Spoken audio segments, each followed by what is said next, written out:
ये हम लोग कोशिश करते रहते थे कि कौन सी किताब, क्योंकि कोई 25 प्रतियां तो आती नहीं थी किताबों की, एक किताब में 2-4 प्रतियां आती थी। तो एक जैसे वो कहते हैं कि नहीं कि तेज नजर से कि कौन पहले किताब हथिया ले, ऐसा न हो कि न मिले। तो गलगोटिया घर से आते सबसे पहले गलगोटिया जाते थे, देखा नई किताब आई कोई कविता की, फटाफट उसको खरीद लिया और काफी हाउस आके दिखाया तो मंगलेश यार ये तो बहुत अच्छी किताब है। फिर नहीं मिली तो मांग के एक दूसरे से, इस तरह से किताबों। अच्छा, और हम लोगों की पीढ़ी में जिज्ञासा भाव बहुत ज्यादा था। फिर तरह तरह के आंदोलन थे, फिल्म अलग, ऋत्विक घटक, सचित राय, गोदार, ये सब देखने को हम लोगों को जवाहरलाल नेहरू विश्वविद्यालय के जरिए मिल जाते थे। कविताएं पेंगुइन सीरीज आ रही थी, उसके जरिए। वो दौर अलग थे। समय के साथ साथ चीजें बदलती हैं। हम लोगों की पीढ़ी ने कभी ये नहीं सोचा कि घर कैसे चलेगा जी। मतलब बताऊं कि बहुत गैर जिम्मेदाराना तरीके से हम लोगों ने घर अपनी गृहस्थियां चलाई हैं। सर कुछ सवाल हैं जो आपके गांव से जुड़े हुए हैं और फिर हम लोग कविता तक आएंगे। जो आपके गांव से जुड़े हुए हैं, जो आपका बचपन बीता, जहां पर पिताजी मरीजों को दवा देते थे और साथ में आप भी बैठते थे। हाँ। तो कई बार कुछ बातें आप नाड़ी देखते थे और कुछ बताते थे, तो कैसा था? ऐसा है, मेरे पिताजी जो है तो चिकित्सक थे, मेरे ग्रैंडफादर भी चिकित्सक थे, ग्रेट ग्रैंडफादर भी चिकित्सक थे, लेकिन अलग अलग दौर में। अब जैसे ग्रेट ग्रैंडफादर जो थे ना, वो यूनानी चिकित्सा पद्धति से कुछ जो तिब्बिया होती है। मेरे ग्रैंडफादर जो थे वो आयुर्वेद में काम करते थे। तो पिताजी मेरे 1940 में गांव आ गए थे। उससे पहले वो इंदौर में विवाह के तत्काल बाद, मां से विवाह के तत्काल बाद इंदौर चले गए थे। वहां उनके मामा लोग, छोटे मामा उनके उस समय डिप्टी सुपरिंटेंडेंट ऑफ पुलिस वहां के हुआ करते थे, और बड़े मामा जी जो थे ना, वो मध्य प्रदेश के उस समय के महत्वपूर्ण कवियों में से थे। जो मध्य भारत, इंदौर में मध्य भारत हिंदी साहित्य सभा है, जिसकी पत्रिका वीणा निकलती है, उसके संस्थापकों में से एक वो थे। तो वहां जाकर के इन्होंने सबसे पहले राजकुमार मिल या मालवा मिल में स्टोर कीपरी का काम किया। फिर एक इंश्योरेंस कंपनी बनाई, वो कुछ किया। लेकिन दूसरे विश्व युद्ध का जब आतंक बढ़ गया तो मेरे दादाजी की चिट्ठियां लगातार जाती थीं कि देखो तुम्हारे भाई यहाँ वो भटक रहे हैं और हमको डर है कि कहीं बम में गिर पड़े, तुम न मिलो हम भी न मिले, ये वो। तो पिताजी 1940 में कानपुर आ गए थे। 1 साल उन्होंने कानपुर में जेके में काम किया और बीच बीच में गांव भी जाते रहे। 1941 के बाद वो बिल्कुल गांव के होकर रह गए जी। हमारे गांव में तो छोड़ दीजिए, पूरे इलाके में कोई प्राइमरी स्कूल नहीं था जी। और बड़े बड़े वयस्क होकर के, मतलब 14, 15 साल के होकर के युवक बिना अक्षर ज्ञान के जी, तो प्राइमरी विद्यालय पहले शुरू किया, वो भी सार्वजनिक, निजी कोई आज जैसे आज का स्कूल खोल जाते हैं उस तरह से नहीं था। तो और मेरा जन्म 19 जून 1942 को हुआ। तो क्या है कि मेरे जुड़ाव बचपन से मैं देखता हूं, जो अध्ययन कर अपना सोचता हूं कि ज्ञानात्मक जुड़ाव मेरा पिताजी के साथ रहा और भावनात्मक मां के साथ रहा। तो चिकित्सक होने के अलावा जो हमारे इलाके में जितनी भी अदालत, पंचायत, ग्राम पंचायत या बाढ़ के दौरान राहत सामग्री बांटने वगैरह सरकारी, तो इनको साथ में लेकर के ही जाते थे और मैं भी साथ में जाता था। आपको ये जान के आश्चर्य होगा कि पहले आम चुनाव जो हुए थे 1952 के, उसमें मैं भी इलेक्शन कैंपेनर था और मेरे पिताजी भी इलेक्शन कैंपेनर थे और दोनों दो अलग अलग कैंडिडेट्स के लिए कर रहे थे। मतलब मैं कांग्रेस के ऑफिशियल कैंडिडेट के लिए प्रचार कर रहा था और मेरे पिताजी डिसिडेंट, जिनको कांग्रेस ने टिकट देने से इनकार कर दिया था, स्वतंत्र उम्मीदवार की तरह से, लेकिन बहुत बड़ा, उनका नाम बाल गंगाधर त्रिपाठी, कानपुर उन्नाव जिले में एक साथ सबसे लंबी सजा उन्हीं को देवली कैंप जेल में रखा गया था तो उनके एजेंट थे। तो आप बताऊं, यद्यप मेरी उम्र 12 साल थी, 10 साल थी तब कुल, लेकिन जब पोलिंग स्टेशन पर जो एजेंटों को दिखाया जाता है कि जब देख लीजिए सारी बैलेट बॉक्स सही तो है, तो मैं भी गया था अंदर जी। और उस पहले चुनाव में हर कैंडिडेट के लिए अलग डिब्बे हुआ करते थे, हर कैंडिडेट के अलग डिब्बे, बाहर उसका इलेक्शन सिंबल, जो जिसके डिब्बे में जितनी वोट पड़ जाए वो उसके हैं। अब जो है मोहर का चक्कर हो गया है। पहले तो क्या है कि मैं पिताजी के साथ जितनी देर स्कूल नहीं जाना होता था, मैं दरवाजे पर ही अखबार पत्रिकाएं वगैरह, और फिर पिताजी, अरे भाई जरा सा अंदर से 10 आनंद भैरव की गोली पर्चा बना के ले, वो पुड़िया बना के ले आओ किसी को, तो दवाएं अंदर, इस तरह कंपाउंडरी का काम जैसा मैं करता था। और हमारे यहाँ एक आयुर्वेद की पत्रिका आती थी, जिज्ञासावश उसको भी पलटाता पुलटाता। तो क्या है कि वनौषधियों को लेकर, हर्बल मेडिसिन को लेकर अब तक मेरे मन में एक वो है, और मेरे पास हर्बल पर काफी जुटाया ही काम भी था, लेकिन समस्या ये है कि रोग को पहचानने और निदान, ये पक्ष मेरा कोई ध्यान भी नहीं गया और ये भी नहीं जानता था मैं कि भविष्य में क्या होऊंगा।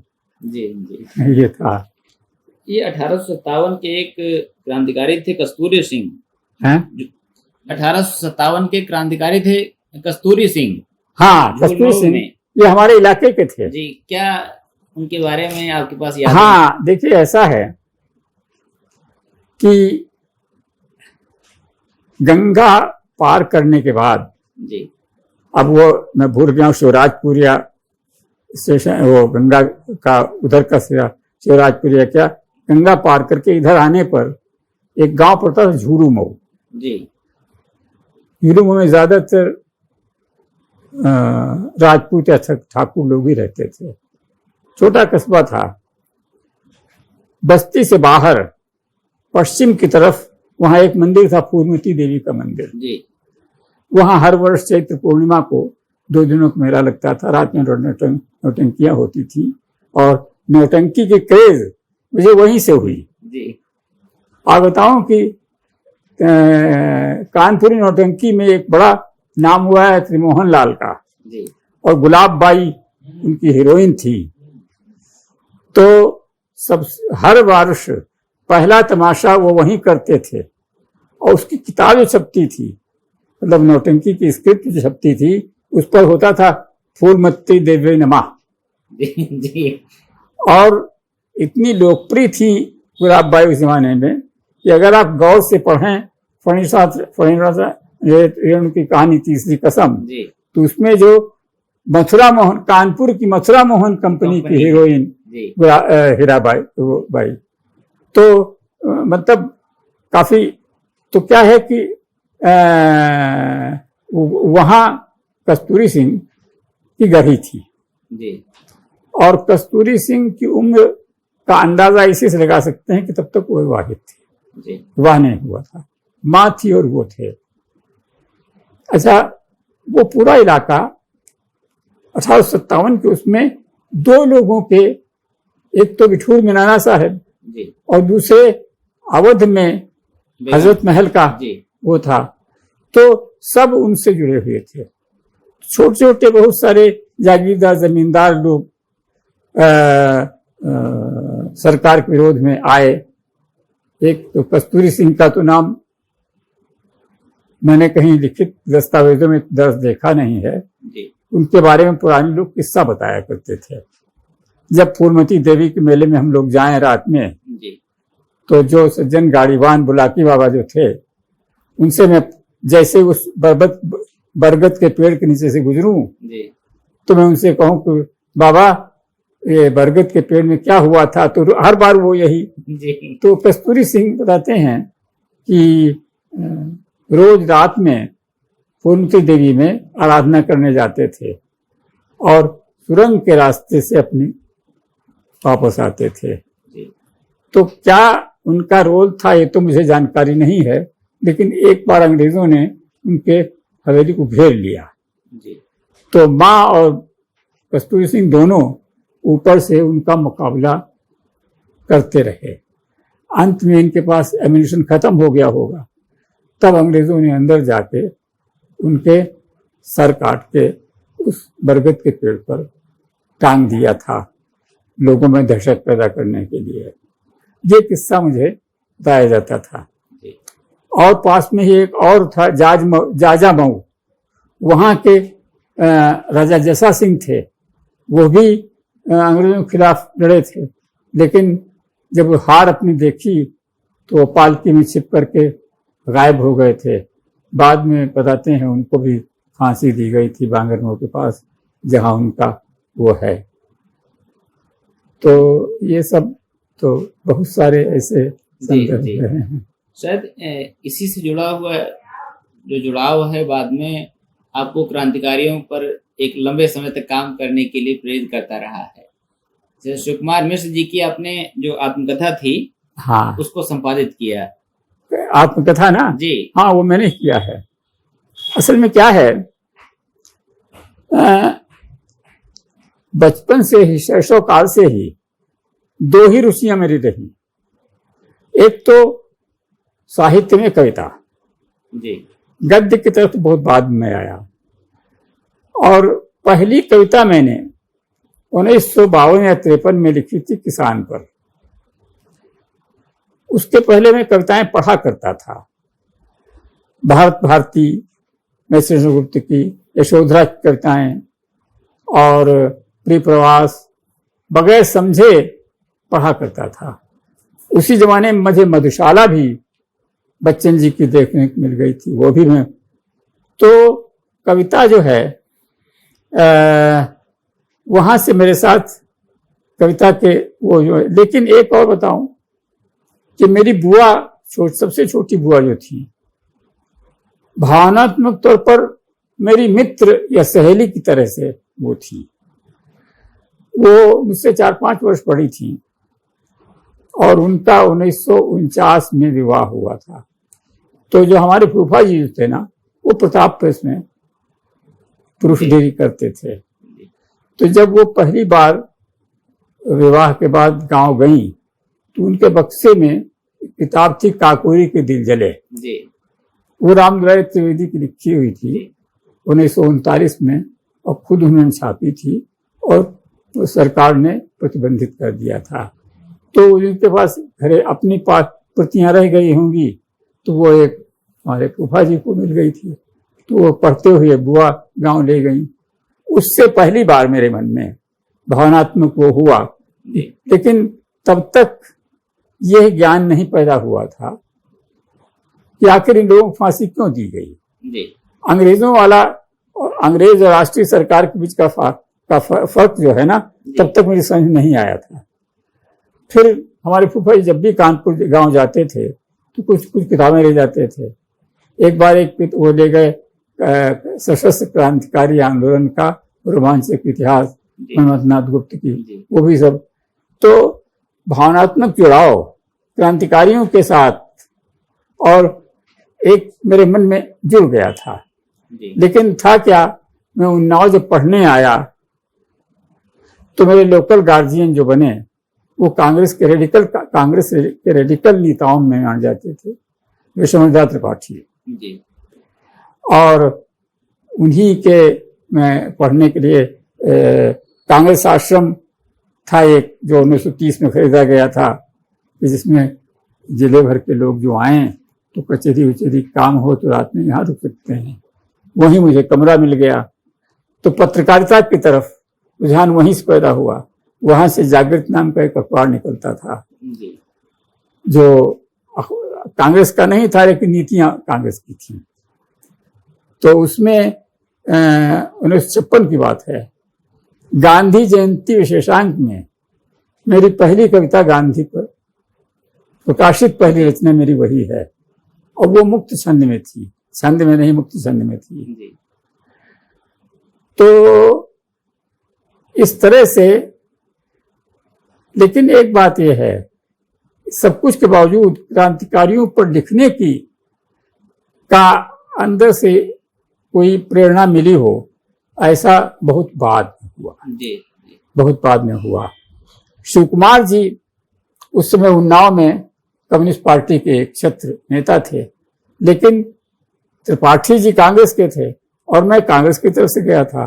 तो यद्यपि त्रिपाठी जी और शिव कुमार जी के और बाल गंगाधर जी के रिश्ते बराबर एक थे, लेकिन जब चुनावी राजनीति आ जाती है ना, तो चुनावी राजनीति में कम्युनिस्ट कम्युनिस्ट है और कांग्रेसी कांग्रेसी है।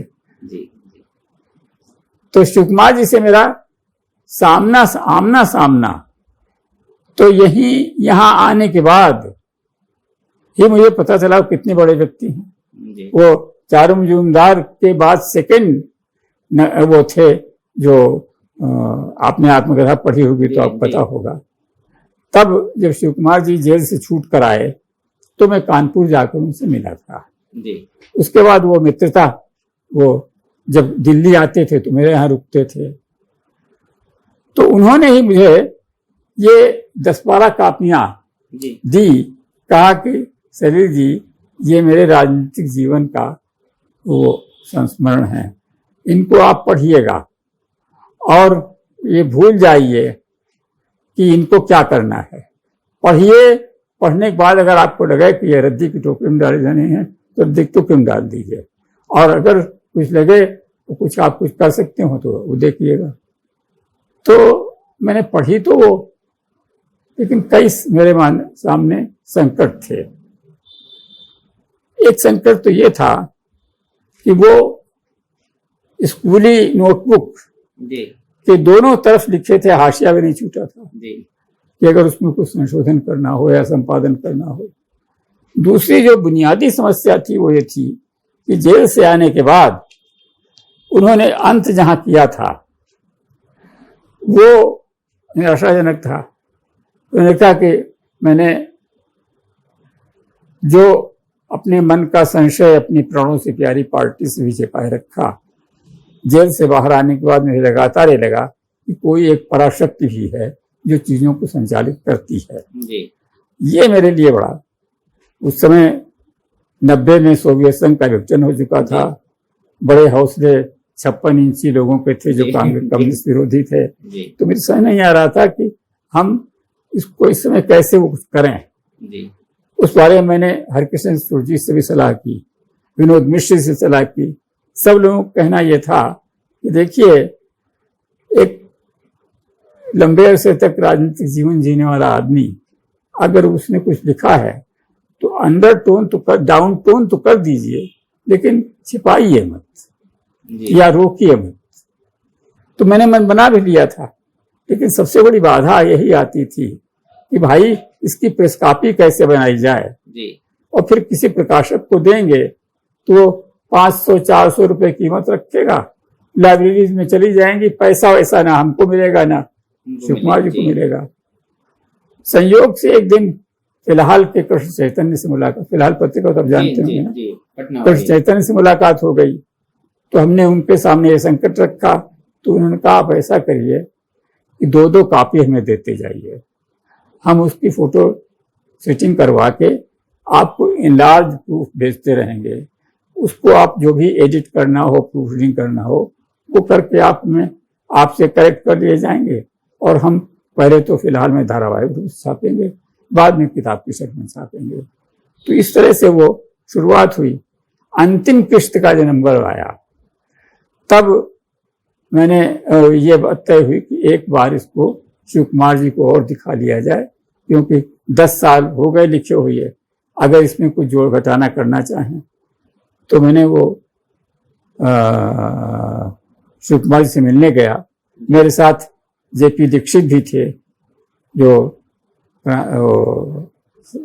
उपन्यासकार बम्बई के थे, वो दोनों आदमी मिलने गए थे। तो हमने कहा कि दादा ये ऐसा है कि ये आपको अंतिम पेज में आपको दे रहा हूं, अगर इनमें कुछ संशोधन करना चाहते हो, कुछ जोड़ना चाहते हो तो वो आप जोड़ दीजिए। मैं 3-4 दिन यहाँ हूं अभी जी। तो बुखार में थे हल्के से, लेकिन साहब तीसरे दिन जब उनके पास गया तो उन पन्नों को खारिज कर चुके थे और बड़ी लॉन्ग शीट पर जी हाथ के लिखे हुए 15 पेज की सामग्री उन्होंने, उसमें कहीं इस बात का उल्लेख नहीं था कि मेरे अंदर एक कोई संशय आया था, कोई पराशक्ति है क्या है। तो ऐसे व्यक्ति थे। जी जी सर, नक्सलवाड़ी जो मूवमेंट हुआ था तो बाद में उन्होंने समर्थन किया था, शिव कुमार जी ने नक्सलवाड़ी मूवमेंट को समर्थन किया था? समर्थन नहीं किया था जी। वो जब नक्सलवाड़ी का अपराइजिंग हुई है जी तो सीपीएम की जो राज्य कमेटी थे जी, उसके सचिव ही शिव कुमार मिश्र थे जी। और वो कलकत्ता गए जब तो वहां देखा कि पोस्टरों में लगा है जो वक्ताओं में उसमें शिव कुमार मिश्र का नाम भी, तो बड़े असमंजस में, क्योंकि सब सीपीएम से ही निकले हुए लोग थे जी। तो खैर वहां भाषण दिया उन्होंने और वहां से आने के बाद थोड़ा बहुत घटनाक्रम जो होगा मेरे दिमाग से उतर रहा है, आने के बाद ये सारी स्टेट कमेटी जो सीपीएम की थी उत्तर प्रदेश की वो सब नक्सलाइट्स में तब्दील हो गई।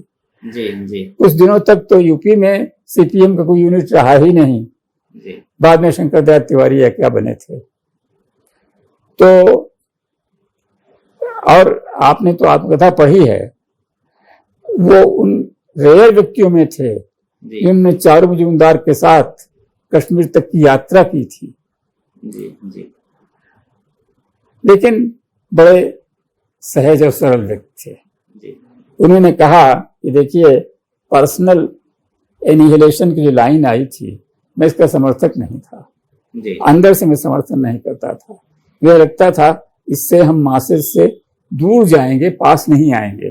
जी जी। लेकिन और ये बहस मैंने चलानी भी चाहिए, लेकिन विरोधियों जो हमारे मुखालिफ जो लोग थे उन्होंने उसको ऐसा झंडा खड़ा कर दिया कि एक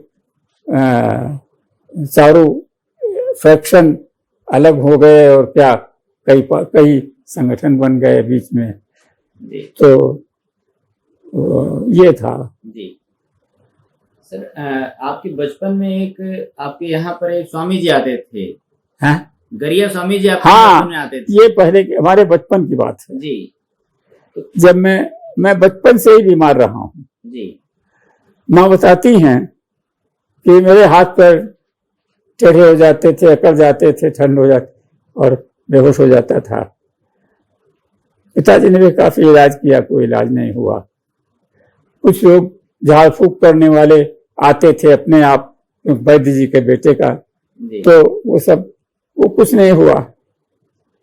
तो हमारे पड़ोस में एक सज्जन थे, वो आए, उनका वैद्य जी एक महात्मा जी आए हुए हैं और वो हमारे यहाँ हैं, मैं चाहता हूँ कि एक अखंड रामायण का पाठ यहाँ करवाया जाए।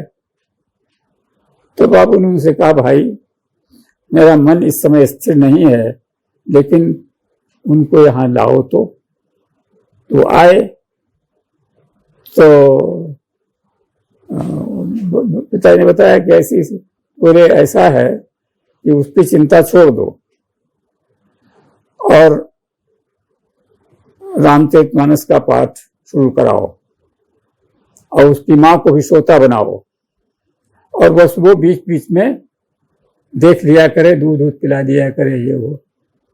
तो माँ बताती हैं कि मैं खतौले पे तुमको, और मैं जहां 15-15 मिनट पर दौरे पड़ते थे वहां देखा कि 24 घंटे के दौरान सिर्फ एक बार दौरा पड़ा। मैंने इसकी व्याख्या ये की थी कि ये कोई चमत्कार नहीं था, वो था ये कि रामचरितमानस की चौपाइयों में जो म्यूजिक और छंद जो है जी वो मेरा प्योर मेरी मेडिसिन साबित हुआ होगा। जी यही था। क्या सर कविता के जो संस्कार बाद में विकसित होते हैं, कविता के साथ जो आपकी संगति बनती है, क्या उसमें कहीं इस रामचरितमानस का जो अखंड पाठ है उसका कोई योगदान बनता है क्या? देखिए, एक बात तो यह है कि मैंने विधिवत कविता लिखना 1960 के आसपास शुरू किया। जी। पहली कविता मेरी नहीं, पहली कविता मेरी किसान जो 1952 में मैंने लिखी थी वो कहीं प्रकाशित नहीं हुई। उसका बैकग्राउंड ये था कि हमारे इलाके के हमसे बड़ी उम्र के, हमारे बड़े भाई की उम्र के एक थे राज बहादुर सिंह, राजेश नाम से वो कविता लिखते थे और हाई स्कूल का इम्तिहान दिया था। तो राजपूत परिवार के थे, तो उन्होंने माँ से पैसे लेकर 400 रुपए और एक लंबी कविता जयशंकर प्रसाद के आंसू की तर्ज पर बादल नाम से अपनी किताब छपवाई और स्कूल में जाते थे और प्रिंसिपल से, हेडमास्टर से मिलकर उसका पाठ करते थे और 4 आने किताब की कीमत थी तो बहुत से लोग ले लेते थे। तो हमारे स्कूल में भी वो आए, तो किताब तो मैंने नहीं खरीदी, लेकिन मेरे मन में ये आया कि मैं खुद क्यों नहीं कविता लिखता हूं जी। तो मैंने पहली कविता किसान पर लिखी जी। और शाम को जब बाबू आए, पिताजी आए घर, तो हमने कहा बाबू मैंने कविता लिखी है। तो अरे तुमने कविता लिखी है? मैंने सुनाई तो उनका बहुत अच्छी कविता लिखी तुमने। फिर वो पेड़े मंगाए, ये सब कुछ हुआ। स्कूल में सुनाई जाकर तो वहां पर भी पेड़े वेड़े मंगाए गए और टूर्नामेंट जो हुआ उसमें मुझसे कविता पाठ करवाया गया। वो कविता कभी प्रकाशित नहीं हुई, वो छंद में थी। लेकिन जब मैं उन्नाव पढ़ने आया तो गांधी जयंती में गांधी वाले अंक में जो मेरी कविता छपी, तब तक मैं दूसरा सप्तक देख चुका था जी। दूसरा सप्तक मुझे देखने को मिल गया था। तो मुझे यह भी पता चला कि कविता अतुकांत छंद में भी हो सकती है जी। तो मैंने गांधी पर जो कविता लिखी वो प्रकाशित हुई। 2-4 कविताएं मैंने और भी मुक्त छंद में लिखी होंगी। लेकिन इसी बीच उन्नाव में हर वर्ष एक कवि सम्मेलन हुआ करता था जिसमें देश भर के सभी कवि आते थे, नीरज भी आते थे, अवधि के रमई काका भी आते थे और लोग भी आते थे। तब गीत की तरफ मेरा रुझान हुआ, गीत लिखने शुरू किए। लेकिन एक बात यह थी, मैं किसी भी एक धारा में कैद नहीं रहना चाहता था जी। मैं अगर गीत लिखे जा रहे हैं तो गीतकारों को मुक्त छंद कविता के कवियों के कोई ज्ञान नहीं है जी। और जो मुक्त छंद वाले हैं वो गीतकारों को कुछ नहीं मानते हैं। मैं इसका सख्त विरोधी रहा हूं जी। और इसीलिए मैं किसी उसमें कैद नहीं हुआ। मेरे कविता संग्रह 6-7 आए हैं जी। उसमें गीत भी हैं और मुक्त छंद कविताएं भी हैं और छंद मुक्त कविता भी है जी। जी। बिल्कुल जो प्रोज जैसी लगती हैं जी।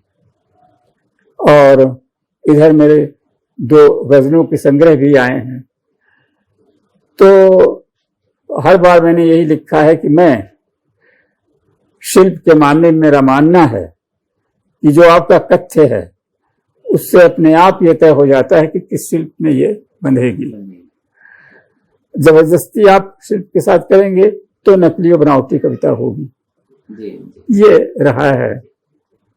ये विश्व कविता के साथ जो जुड़ाव है, विश्व कविता के साथ जो जुड़ाव है, हाँ, वो कौन कौन से दोस्तों की वजह से पैदा हुआ और कौन से विश्व कविता का जो जुड़ाव बना आपके साथ? विश्व कविता का ना वो अलग इतिहास है जी। वो इतिहास यूं है कि जब मैं पहले बीए तक की पढ़ाई मैंने की जी और सबसे पहले मैं कानपुर की नौकरी मैंने कानपुर में एक था यूनिवर्सल बुक स्टॉल, जी जो कहना चाहिए यहाँ जो विकास पब्लिशिंग हाउस दिल्ली में हुआ करता था, यूबीएस, उनकी फादर संस्था थी वो, मतलब सबसे पहली संस्था वही थी उनकी। तो मतलब वहीं से ये शुरुआत हुई थी। वो आप बताओ, मेरा अपना अनुभव यह है कि इलाहाबाद लखनऊ मिलाकर जितने भी किताबों की दुकानें थी उससे बड़ी थी वो हुमा वाला, कहने कानपुर वाला कहने के लिए स्टॉल था, लेकिन वो पूरा 2 बड़े बड़े हॉल थे और इंपोर्ट लाइसेंस उनके पास था। यूरोप से मतलब अमेरिका और ब्रिटेन से छपने वाली हर किताब और हर पत्रिका वहां आती थी। Medical science, engineering, psychology, philosophy, fiction, non fiction, ये सब आता था। तो मेरी विश्व मतलब अंग्रेजी साहित्य के प्रति मेरा रुझान वहां से पैदा हुआ। मैं था वहां सेल्समैन, लेकिन और लोग तो सिर्फ सेल्समैन थे, मैं पढ़ता भी था। मैंने टी.एस. इलियट, एज़रा पाउंड वगैरह कविताएं सबसे पहले मैंने वही पढ़ी थी। खलील जिब्रान मेरे बहुत प्रिय थे, तो शौकिया में उनकी कविताएं अनुवाद किया करता था। लेकिन था क्या कि वो यूं ही था, तत्काल अनुवाद की प्रक्रिया मेरे मन में आई नहीं थी। लेकिन आधुनिक कविता, साठोत्तरी कविता से मैं जुड़ गया था कानपुर में रहने के दौरान ही। जब दिल्ली आया तो मैंने देखा कि मौलिक कविता से अधिक स्कोप विश्व कविता में है। नाजिम हिकमत, पाब्लो नेरुदा वगैरह ये कवि, इन कवियों से मेरा परिचय हुआ। नेरुदा का नाम पहले से मैं जानता था, लेकिन नेरुदा की कविता के चरित्र के बारे में मेरी कोई जानकारी नहीं थी, वो कोई बताने वाला भी नहीं था।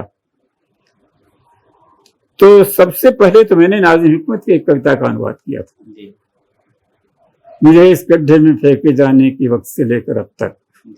और वो कविता अब तक कम से कम 15 बार रिप्रिंट हुई होगी अलग अलग पत्रों में। तो इस तरह से धीरे धीरे फिर कुछ मैंने नेरुदा कविताएं अनुवाद की, लेकिन जो अनुवाद की दिशा में क्रमशः मैं आगे बढ़ता गया, उसमें 2 घटनाओं ने महत्वपूर्ण काम किया। एक तो ये था कि दिल्ली आया तो मेरी मुलाकात आनंद सुवर्मा से हुई। आनंद सुवर्मा कविता तो करते नहीं थे, कहानियां कुछ उन्होंने जरूर लिखी थी, लेकिन उनका सबसे बड़ा महत्वपूर्ण योगदान यह था कि अफ्रीकी देशों में, दक्षिण अफ्रीका में जो उपनिवेशवाद विरोधी संघर्ष चल रहे थे, रंग भेद विरोधी संघर्ष चल रहे थे, उनकी विधिवत जानकारी उनके पास थी। तो उनके जरिए मुझे अफ्रीकी कविताओं के कविताओं का एक संकलन देखने को मिला। फिर उसी दौरान बांग्लादेश में मुक्ति संग्राम चल रहा था, तो असित चक्रवर्ती के जरिए मुझे बांग्ला कवियों, बांग्ला में तब तक जानने लगा था। जहां अड़चन आती थी वहां असित चक्रवर्ती बताते थे। मैंने बांग्ला कवियों के अनुवाद किए, जनयुग में छपे, मुक्तधारा में छपे, और अफ्रीकी कविताओं के अनुवाद किए, वो कुछ पत्रिकाओं में छपे। तो इस तरह से धीरे धीरे मैं आया। बाद में मैंने जब अफ्रीका में आज़ादी आ गई, ये नेल्सन मंडेला, तो वहाँ सारा रुक गया।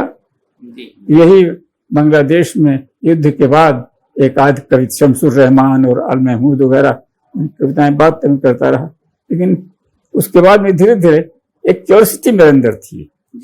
मैं किसी भी किताब की दुकान, रद्दी दुकान भी जाता था, करोल बाग में वो एक 3-4 दुकानें पटरी पर स्थित थी पुराने की, वहाँ किताबें देखता रहता था।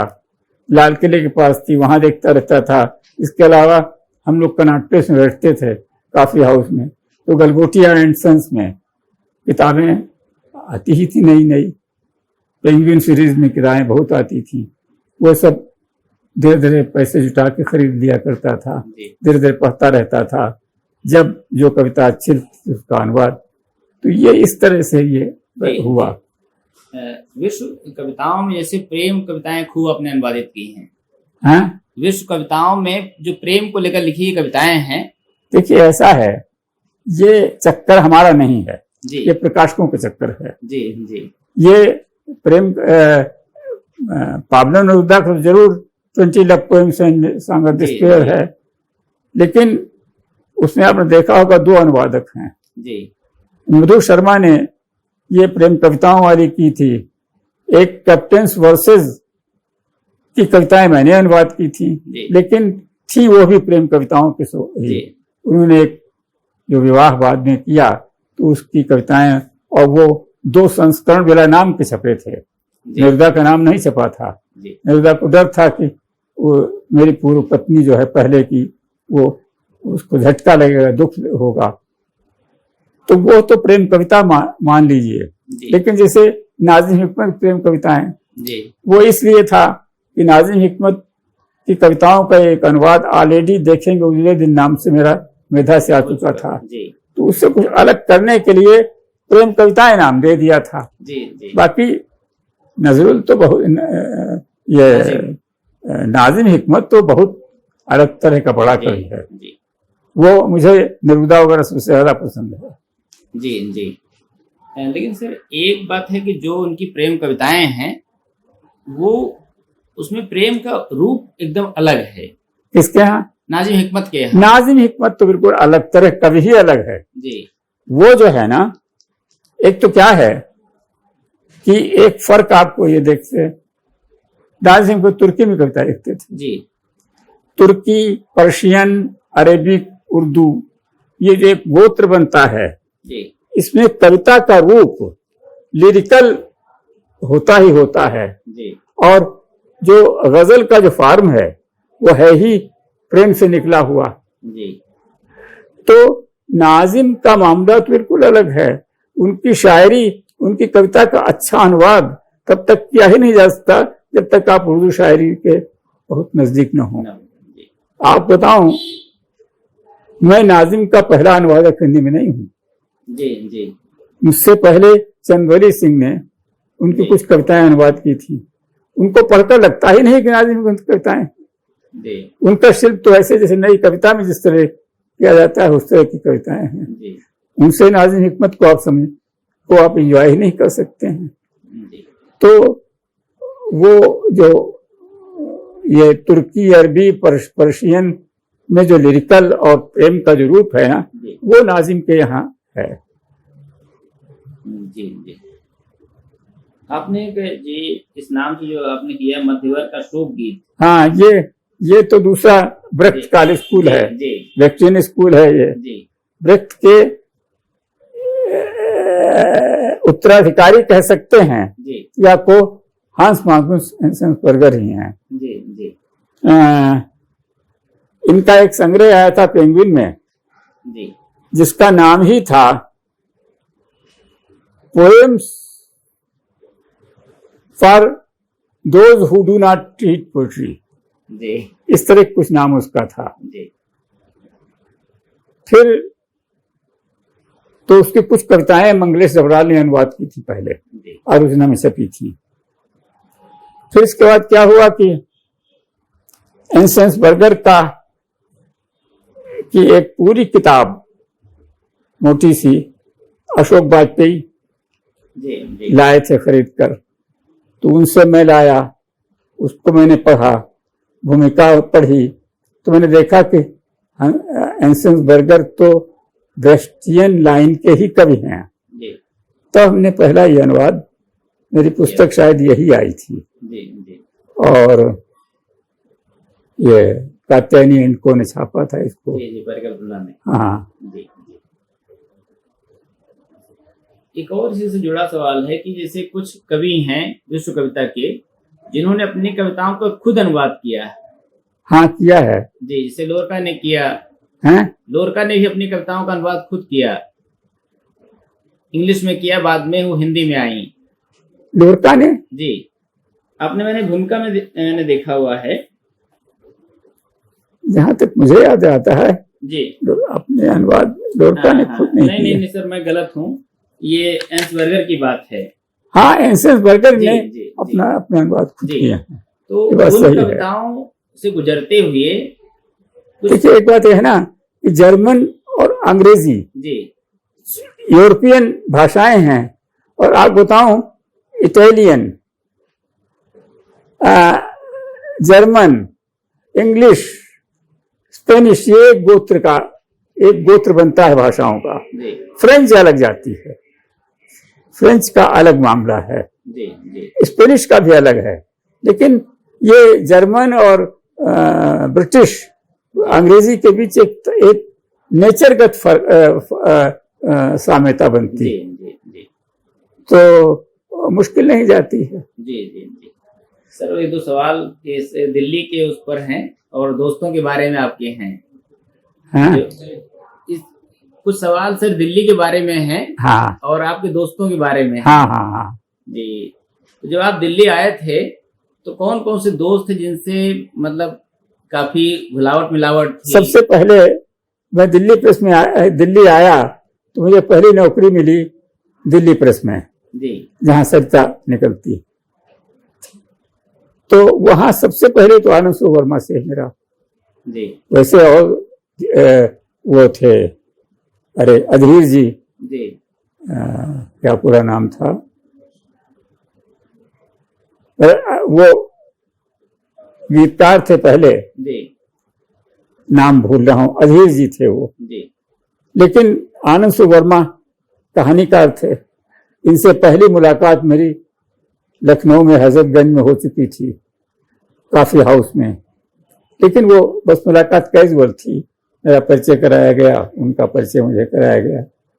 यहाँ आने के बाद आनंद वर्मा, देखिए दिल्ली आने तक विश्व राजनीति और विचारधाराओं से मेरा परिचय बहुत रोमांटिक किस्म का ऊपरी सतही था।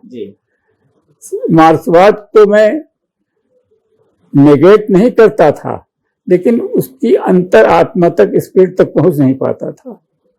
उसके कारण ये थे कि कानपुर में शील जी हमारे वो थे, शील जी स्वयं भी कवि तो थे, लेकिन आइडियोलॉजिकली अध्ययन उनका भी कम था, तो भावनात्मक स्तर पर हम जुड़े थे। आनंद वर्मा के साथ एक तो अफ्रीकी वो, फिर वियतनाम के में अमेरिकी युद्ध का वो, फिर धीरे धीरे उसी के माध्यम से नक्सल राजनीति का वो आया, और रूस और चीन के बीच का वो, तो धीरे उसके बाद आनंद के जरिए मंगलेश अबरार से मेरा परिचय हुआ। मंगलेश के माध्यम से परिचय से फायदा ये हुआ कि मंगलेश अबरार उस समय हिंदी पैट्रियट अखबार में काम करते थे। काम तो उनका सिंपली प्रूफ रीडिंग का था, लेकिन मालिक वो जो लोग संपादक गण थे, उन्होंने सब कुछ छोड़ इन्हीं पर रखा था।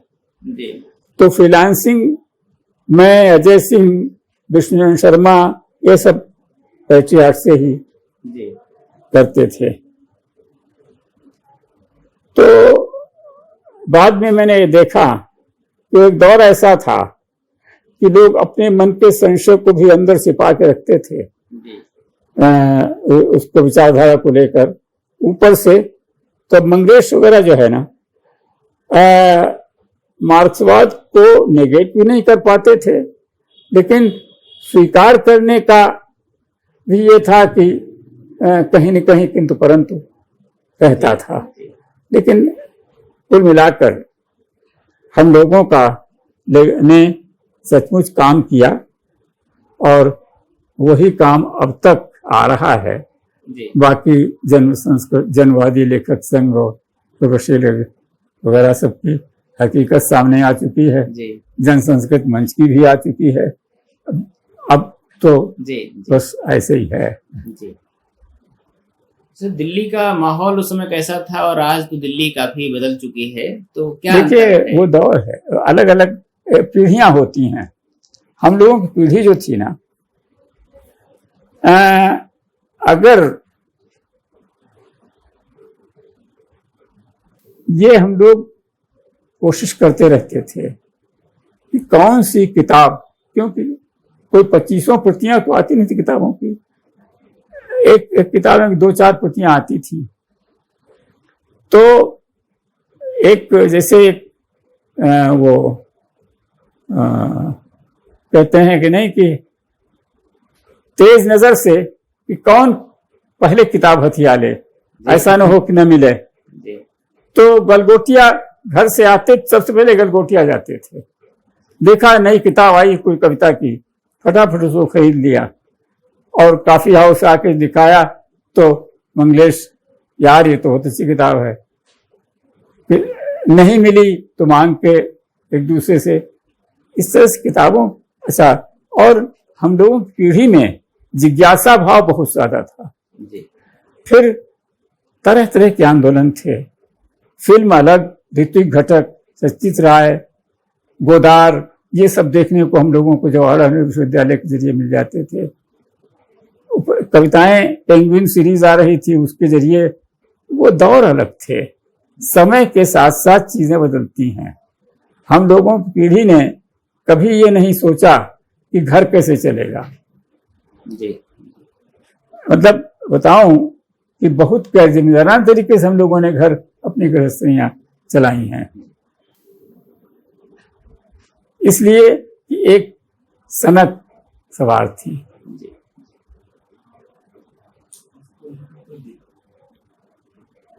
तो बातें काफी हो गई।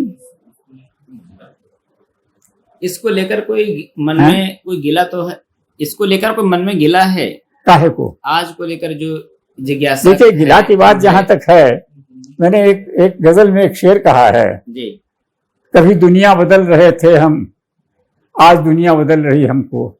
जी। अब यही गिला समझ लीजिए कि कहीं दुनिया में कोई हलचल नहीं है। जी, जी। फेसबुक आप देखिए तो लगता है सब, किसी की मुंडन, किसी का शादी की सालगिरह, किसी का ये, किसी का ये, मतलब बुलडोजर चल रहे हैं। जी, जी। हिंदू मंदिरों पर, वो मस्जिदों पर वो टाने जा रहे हैं। किसी कोई जिज्ञासा ही, कोई चिंता परेशानी है ही नहीं। जी। और है भी तो तथाकथित डेमोक्रेसी से बाहर निकलने का हौसला कोई नहीं है। जी। तो शिकायत तो है ही कि हम लोग, अब देखिए, अब मैं बहुत मेरे अंदर इसी तरह का कोई मोह नहीं रहा है। मैं जानता हूं कि जो अगली पीढ़ियां आ रही हैं, हम लोगों की किताबें सब खाद पानी बनेंगी, सड़ेंगी, पढ़ने वाला नहीं मिले कोई। अब कोई पाठक बचा कहाँ है? अब लेखक जो है ना, खुद ही लिखता है, खुद ही पढ़ता है अपना ही, और पढ़ने की जिज्ञासा खत्म हो गई है। और हमारी पीढ़ी ने पढ़ने की जिज्ञासा में ही चीजें ढूंढी ही, तलाश की हैं। जी। ये है, ये वक्त बड़ा विचित्र है। और मुझे तो उम्मीद बहुत कम है कि जल्दी कोई बदलाव आएगा। जब तक कोई विश्वव्यापी परिवर्तन नहीं होता है, तब तक कोई नई व्यवस्था आएगी, वो कैसी होगी ये कुछ कहा नहीं जा सकता। जी, जी। सर, ये जो पूरी प्रकाशन व्यवस्था है, जो प्रकाशन व्यवस्था पूरी है, प्रकाशकों की पूरी मोनोपोली चलती रहती है। देखिए, ऐसा है, एक बात तो बताऊं कि प्रकाशक और लेखक के रिश्ते जब से हिंदी किताबों की बिक्री शुरू हुई, एक दौर तो था कि जब बहुत कम किताबें बिकती थी हिंदी की, और जो पाठ्य पुस्तकें लगी थी वो बिकती थी, या ये वो, तब भी लेखक संतुष्ट नहीं था। ये अलग बात है कि तब बाकायदे कोई अनुबंध पत्र नहीं लिखा जाता था, कुछ नहीं होता था। निराला किताबें 200, 300 रुपए में निराला ने सब दी प्रकाशकों को, गंगा पुस्तक माला वगैरह में हिसाब ही कुछ नहीं होता था।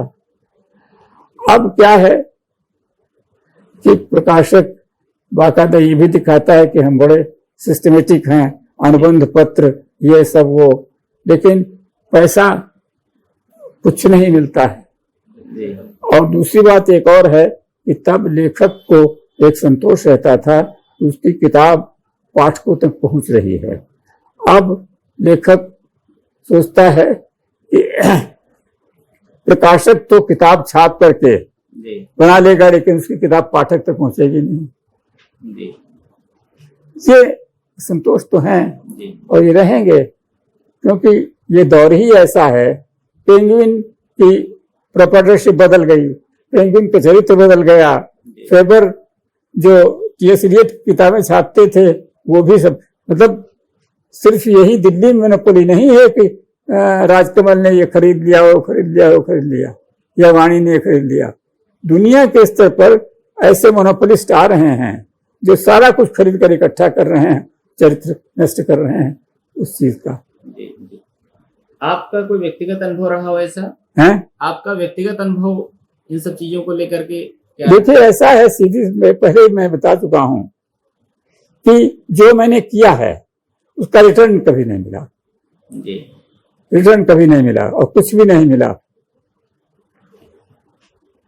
जो मेरी बौद्धिक या रचनात्मक जो प्रक्रियाएं हैं उनका कोई फायदा मुझे नहीं मिला, जी कोई आर्थिक फायदा नहीं मिला।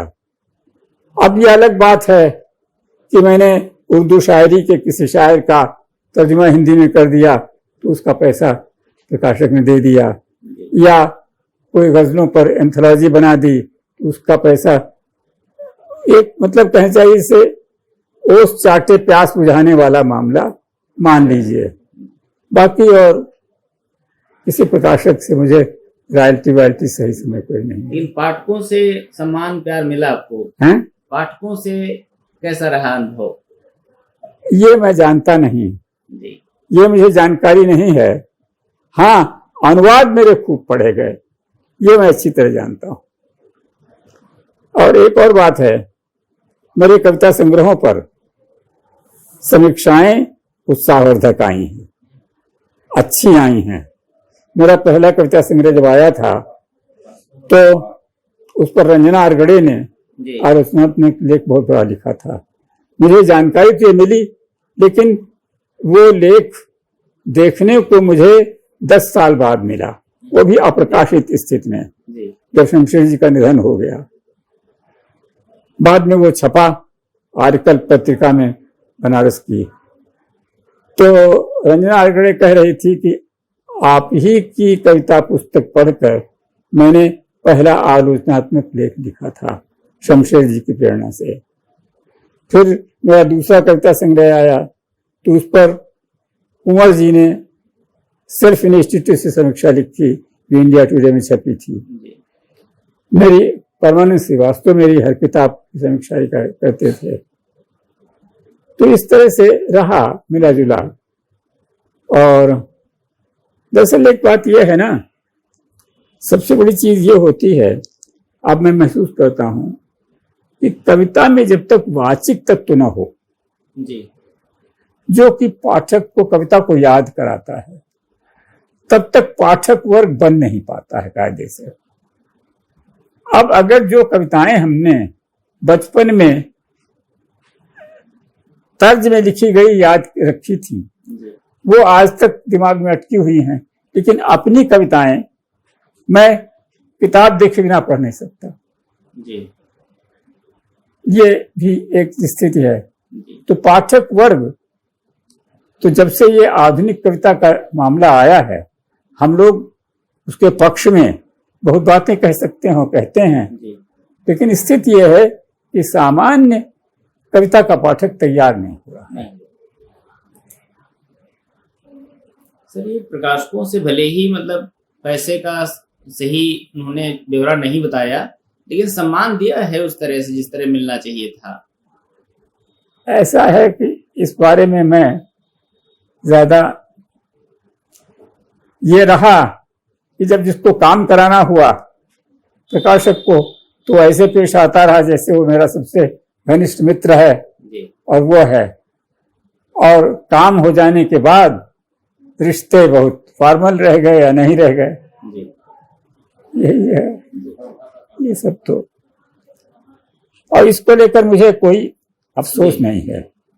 आप सर जब आए होंगे तो मतलब संघर्ष की बड़ी बड़ी बातें होती होंगी कि संघर्ष, विचारधारात्मक संघर्ष क्या होता है और हम अपने आप का कैसे व्यक्तित्वांतरण करें, ट्रांसफॉर्मेशन कैसे करें। ऐसा है, मैंने बहुत ऊंचे सपने कभी नहीं देखे जी। ऊंचे सपने कभी नहीं देखे। ये मैं शुरू से मान के चलता था कि मैं कानपुर में भी रहते हुए संघर्षशील जीवन ही मेरा मुख्य हो रहा, और दिल्ली आने के बाद भी मैं लगातार संघर्ष, बल्कि मैंने कभी ऐसी कोई, आप बताऊं कि जब मैं दिल्ली आया था तो बच्चन जी ने मुझसे पत्र लिखकर कहा था कि भाई तुम जब कानपुर में थे तो जब भी मैं जाता था तुम मिलने आते थे। मुझे तुम्हारी एक कविता पढ़कर एक पत्रिका में पता चला कि तुम दिल्ली में रहते हो, किसी दिन फोन करके मिलने आओ। तो मैं गया, तो मैं सरिता की नौकरी छोड़ चुका था। तो उनका देखो नौकरी छोड़नी नहीं चाहिए थी, दिल्ली में लिख करके जीवन चलाना बहुत मुश्किल है, तुम अगर चाहो तो मैं कोई अस्थाई सरकारी उसके लिए प्रयास कर सकता हूं। तो हमने कहा बच्चन जी, थोड़ी देर रुक करके मैंने कहा कि मेरा स्वभाव सरकारी नौकरी करने का वो नहीं है, फिर अस्थाई नियुक्ति होगी, छोटे छोटे एलडीसी क्लर्क तक मेरे ऊपर हावी रहेंगे, मैं वो कर नहीं पाऊंगा। तो उन्होंने कहा फिर मैं तुम्हारी किस तरह मदद कर सकता हूं। तो हमने कहा आप मुझे किसी अखबार के दफ्तर में, किसी प्रकाशन संस्था में अगर इंट्रोड्यूस कर देंगे तो शायद वो मेरा चलता रहे। तो राजपाल एंड सन्स से उन्होंने जोड़ा था, और राजपाल में संबंध मेरे 72 से लेकर आज तक बने हुए हैं, लेकिन उनके पेरोल पर मैं 1.5 साल ज्यादा कभी काम नहीं किया। जी। तो अनुशासनहीन जीवन मेरा खुद रहा है, इसलिए मुझे किसी से कोई शिकायत नहीं। सर इस पूरे दौर को याद करते हुए गांव से लेकर के यहाँ तक की जो पूरी यात्रा है, हाँ, इसमें वो कौन कौन से लम्हे हैं जिनको हम बार बार आप याद करना चाहते हैं। ना वो नहीं, अब गाँव रहे नहीं है जी, अब वो गांव रहे ही नहीं है। अब अगर मैं चाहूं कि मैं गांव में जाकर रहूं तो शायद 2 घंटे भी नहीं रह पाऊंगा। न तो वो लोग हैं, न वो सराउंडिंग है, न लोग हैं। आप बताऊं, मैं आज से 4-5 साल पहले मेरे परिवार में एक ट्रेजेडी हो गई थी, मुझे गांव जाना पड़ा था 2 घंटे के लिए। मैं ऊब गया 2 घंटे में।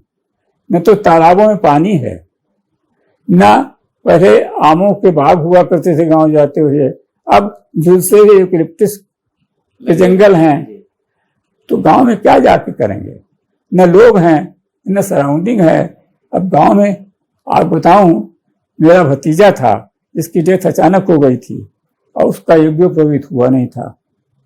तो गांव में रिवाज ये है कि जिसका यज्ञोपवीत न हो उसको जलाया नहीं जाता है, उसको नदी प्रवाहित कर दिया जाता है। गंगा में इतना पानी ही नहीं था कि लाश को प्रवाहित किया जा सके, तो जमीन खोद कर जब दबाया गया। ये हालत तो है। तो अब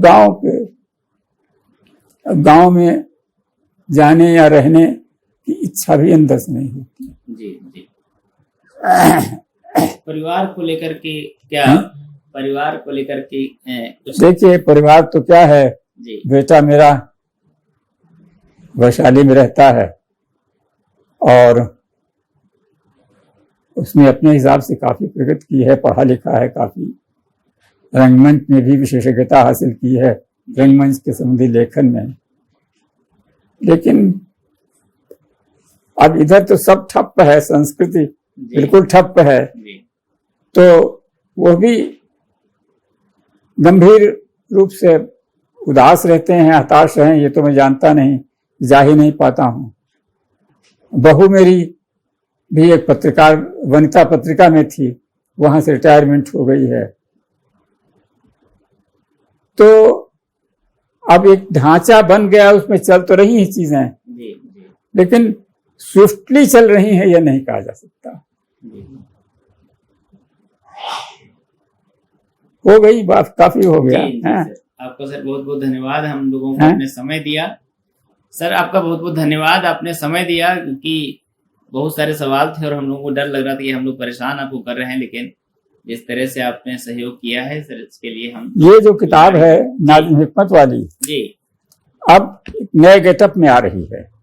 जी कामगार प्रकाशन है एक, जी कामगार वाले इसको और वो क्या कहते हैं देखेंगे उजले दिन जो मेधा से आई थी, दोनों का संयुक्त एक युद्ध में प्रकाशित कर रहे हैं। जी।